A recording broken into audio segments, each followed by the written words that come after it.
Assalamu alaikum warahmatullahi jama'a, barkanmu da warhaka. Sunana Nasiru Muhammad daga nan garin Zaria.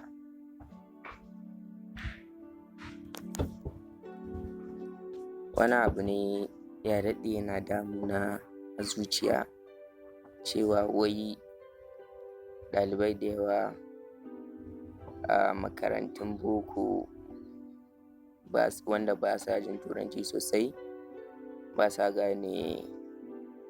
fahimtar kimiyya, darasin da ake na kimiyya a school kamar su physics, chemistry, english da sauransu.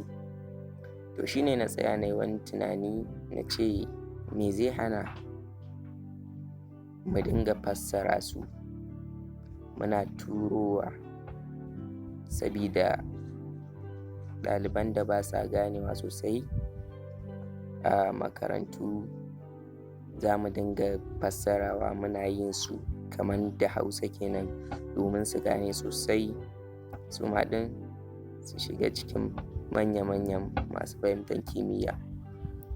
Shine dalilin da ya sa za mu fara wannan program ɗin.